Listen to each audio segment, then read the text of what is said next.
You're listening to the REI Marketing Nerds Podcast, the leading resource for real estate investors who want to dominate their market online. Dan Barrett is the founder of AdWords Nerds, a high-tech digital agency focusing exclusively on helping real estate investors like you get more leads and deals online, outsmart your competition, and live a freer, more awesome life. And now, your host, Dan Barrett.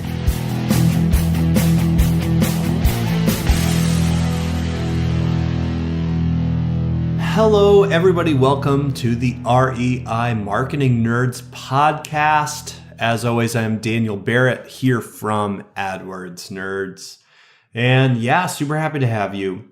This week's episode is going to be an interesting one. And before we get into it, I want to talk a little bit about some of the feedback I've gotten on this podcast. So first of all, thank you so much to everyone who has subscribed, who has left a review, who's left a positive comment in the REI Marketing Nerds Facebook group, the people who have sent me an email, Facebook message.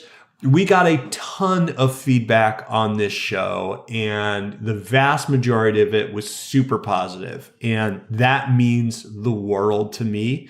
And I definitely want to encourage you, if you're out there and you're listening, you want to let me know what you think, leave us a review. Good, bad, indifferent. I want to know what you think. So go on wherever you get your podcasts, subscribe if you dig the show, leave us a review, yada, yada.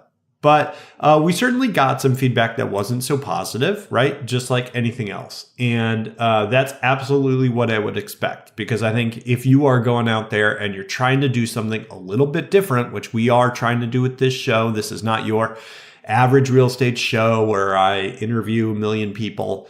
We're trying to do something a little bit different here. You get some feedback that's not super positive. And I got some feedback from someone that I've done some work with in the past, really good investor, really smart person. So that's a shorthand way of me saying I respect their feedback. And, she was saying, hey, I downloaded the podcast, I checked it out, and got to be honest, I was a little disappointed. I thought it was going to be more tactical. Right? I thought I was going to get more kind of specific technical information, how to do X, Y, Z. And I want to say right off the bat, that's absolutely valid feedback. I get it. And there's absolutely places in which we try to put out that kind of information. The Facebook group is one. We put out trainings all the time. With this podcast, I'm trying to do something a little bit different, and that is create a marketing podcast for investors that's going to be just as valuable today as it's going to be 10 years from now. And really view this way, that this podcast, for however long we do it, is going to have the capacity to change the way that you market, change your business, change your income, change your lifestyle, just as much today as it will 10 years from now. And that's hard to do in the online marketing space. I'm going to be honest, right?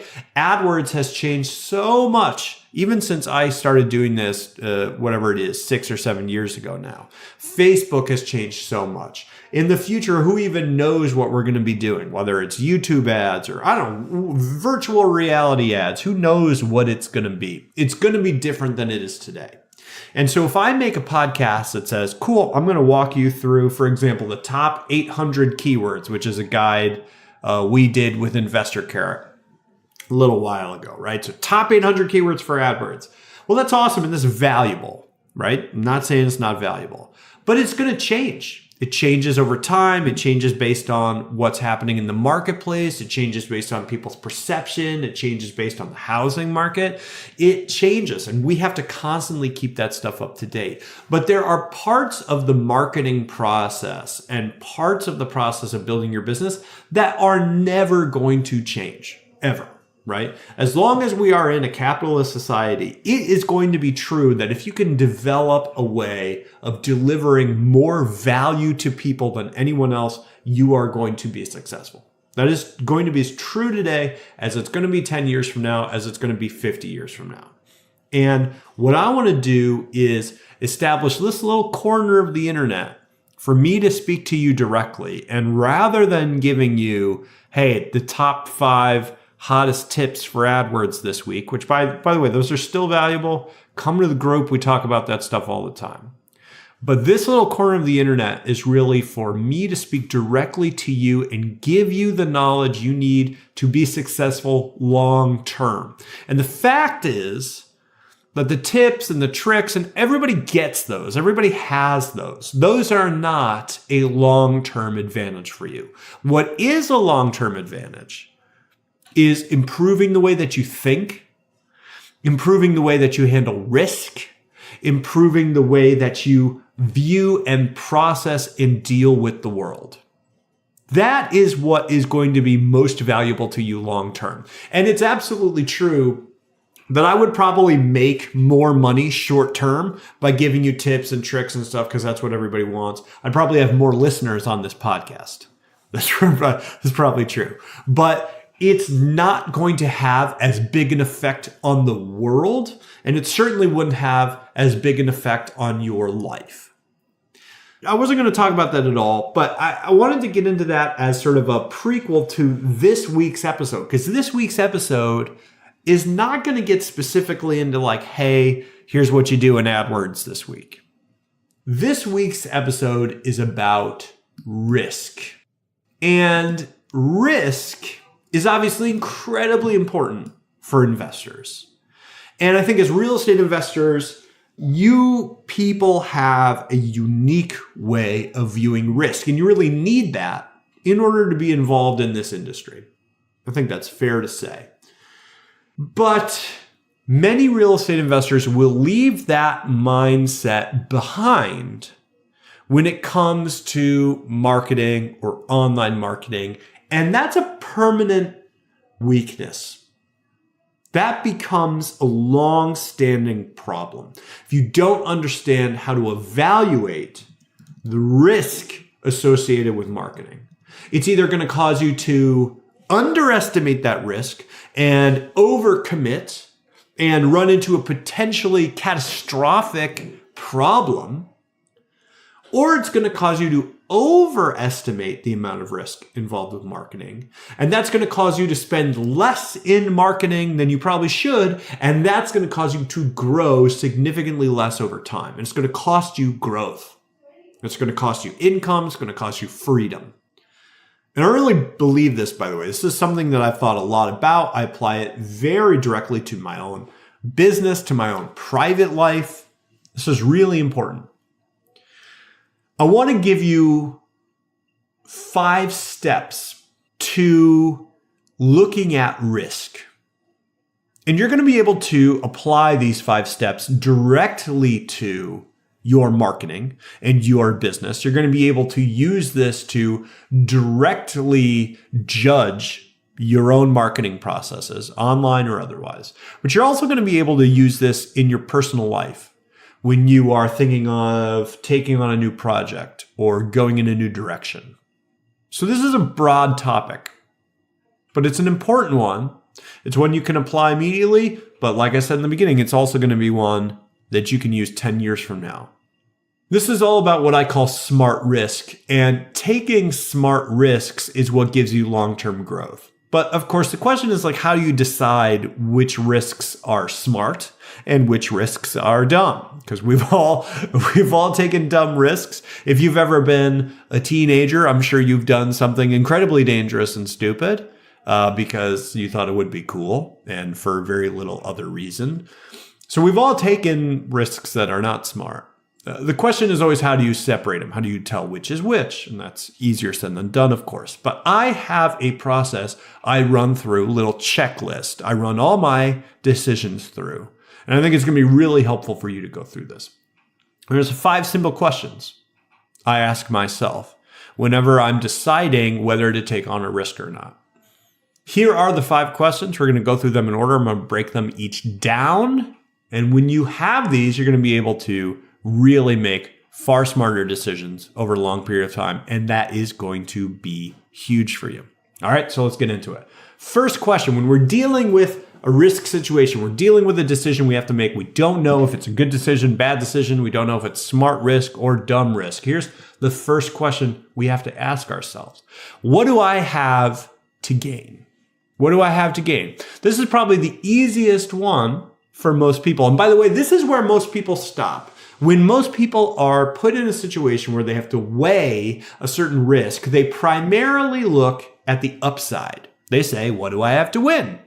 If I'm sitting at the roulette table, what do I have to win if I put $100 down? I could win $1 million, right? They focus on the upside. Now, this is not necessarily a bad thing. You have to think about the upside. But I want you to get really specific. What do I have to win? What's the potential upside of making this decision? If I make this decision and it goes well, what do I have to win? All right. That's question number one. That's where most people stop. We still got 4 more to go though. All right. Question number 1, what do I have to win? Question number 2, what do I have to lose? And what's the worst that could happen? Now, most people, when they are weighing the downsides of a potential risk, they fundamentally unbalance this equation right in the beginning, because when they think about the upside, they think about the maximum potential upside. If I win in the most defining, huge way, what do I have to gain, right? So if I hit it big, what am I going to win? But when they weigh their risks, when they weigh the potential downside, they think about what's likely to happen. All right. So they say like, okay, I could win $1 million, but maybe I'll lose, $1,000. They're not thinking about what's the worst that could happen. And so right from the beginning, it's unbalanced. You've got what's the best thing that could happen and what's the worst thing that's likely to happen. The way we do this correctly is by weighing what's the best that could happen versus what's the worst that could happen. And you really get into this. And I want you, when you go through this process, you really visualize, what do I have to lose? What do I have to lose? So a classic example of someone who is thinking of engaging in an affair. They are cheating on their spouse. What do they have to win? Well, they get all the fun and the danger and the intrigue, and it's very exciting.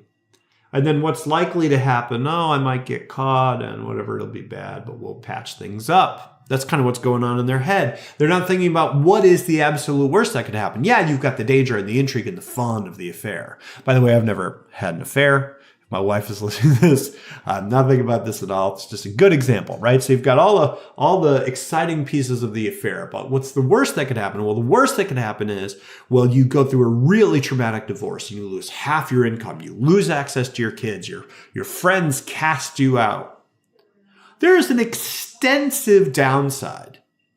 And when weighed against the worst possible scenario, the upside looks very different than when you weigh it against something that you just think is likely to happen. And so to go back over this, step 1, right, is what do I have to win? What's the potential upside? Step 2 is what's the worst that could happen? Really getting into the downside. Are you an investor who wants to dominate your local market? Do you want more leads and deals online? Then download your copy of the Motivated Seller Blueprint absolutely free at www.adwordsnerds.com/gift. What are you waiting for? Go to www.adwordsnerds.com/gift right now to get your copy of the Motivated Seller Blueprint. All right, so that's the first 2 steps. Step 1, step 2. Step 3 is asking ourselves a slightly different question. What is my acceptable loss? I do this a lot when I'm talking to online marketing clients and they're saying, what should I budget? And I don't know what to spend. And I say, what can you afford to lose for 6 months? Now that's kind of a depressing question. People often refer to me as the world's worst salesman. This is why, because we get into sales conversations and I like to ask questions like, what can you afford to lose for 6 months? Which dampens people's excitement a little bit. But I say like, look, it's not like I think you're going to lose money for 6 months, but what can you afford to lose for 6 months puts us in the realm of what your budget should probably be. So what is your acceptable loss? If your acceptable loss is significantly less than what you're being asked to risk, well, you need to know that.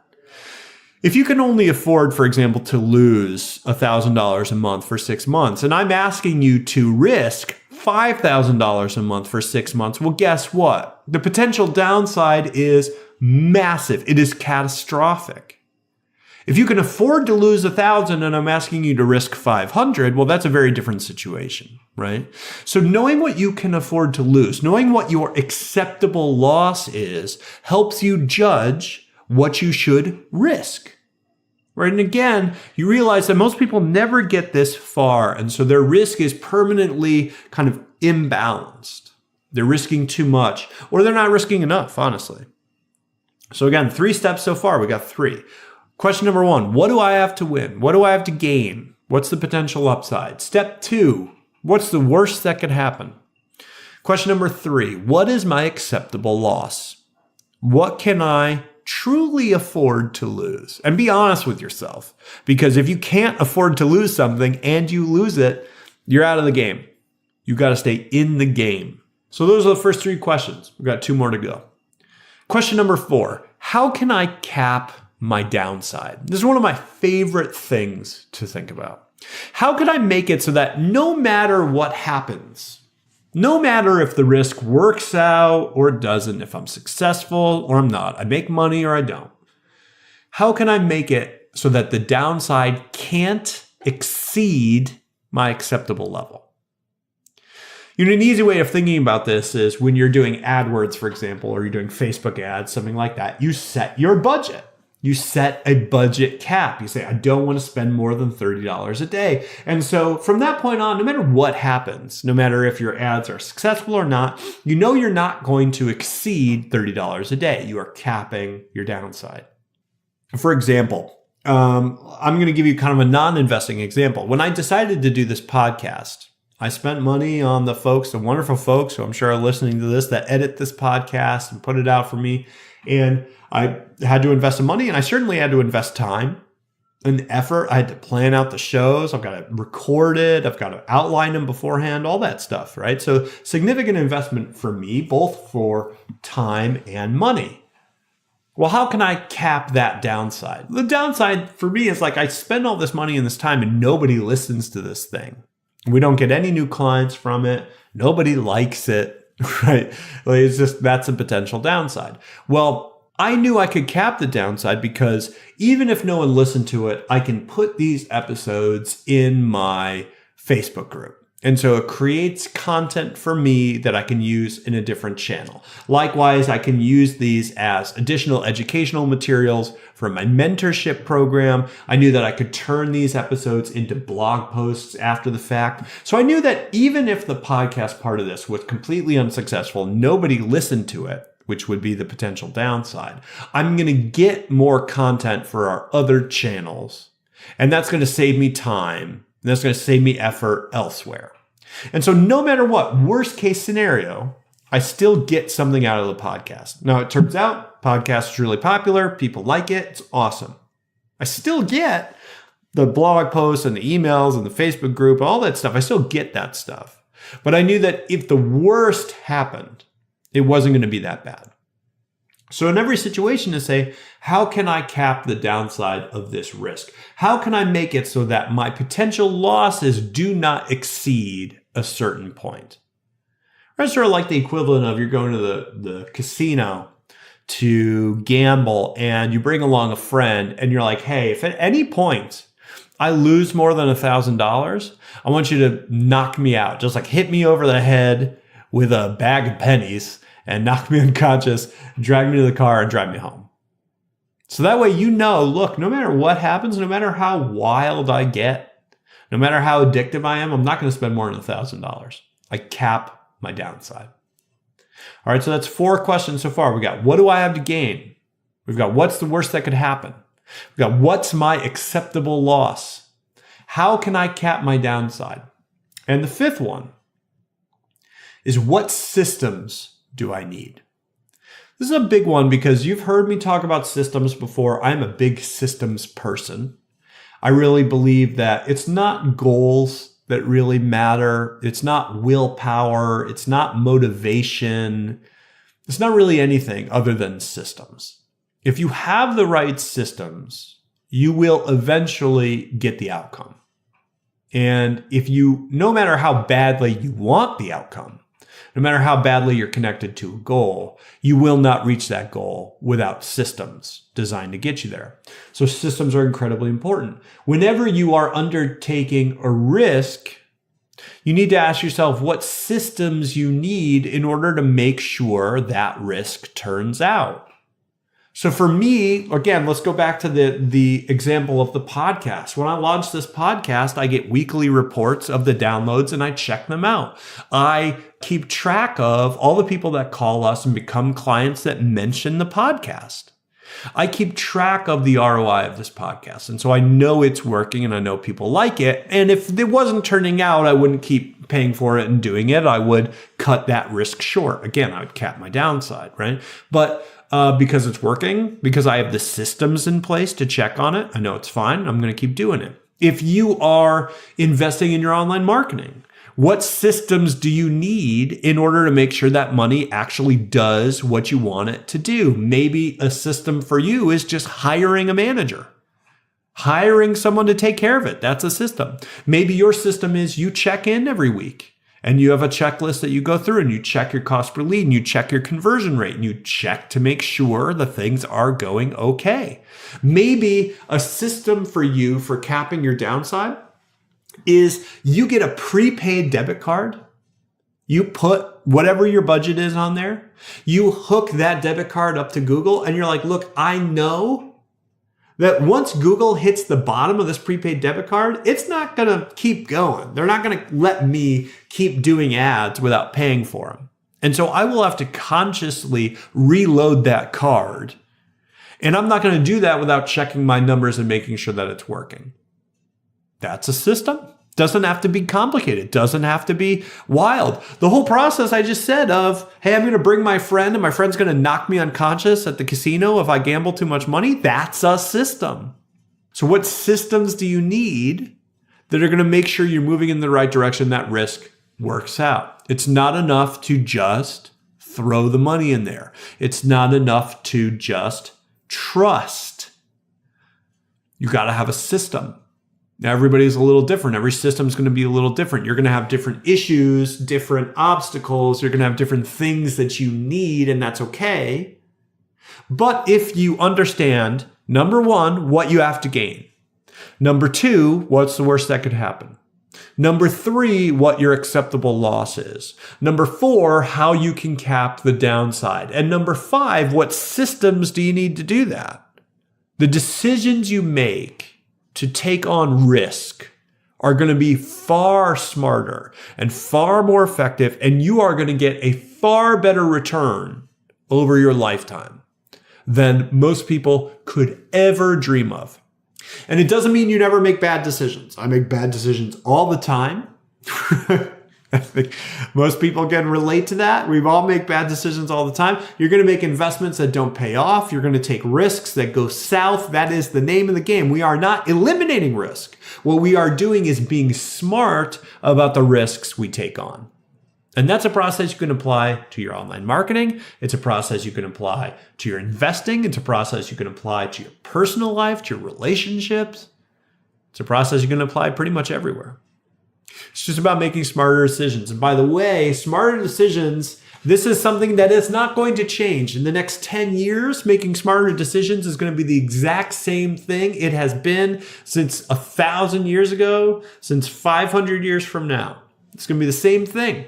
It's going to be about understanding what you have to win, what you could lose, and how you rig the game so that you have the best possible chance at success. And that's what taking a smart risk is all about. Hey, let me know what you thought about this. If you thought this was good and you dig this kind of stuff, let me know. I would love if you could leave a review for the podcast. If you like it, subscribe. We put out episodes every week. If you are not in our Facebook group, you need to join that. It's adwordsnerds.com/group. That's adwordsnerds.com/group. And as always, I've got this episode and every other episode, show notes, links, all that fun stuff at adwordsnerds.com/podcast. adwordsnerds.com/podcast. I hope you're having an awesome day, and I hope you have an awesome rest of your week, and I will talk to you very soon. Cheers.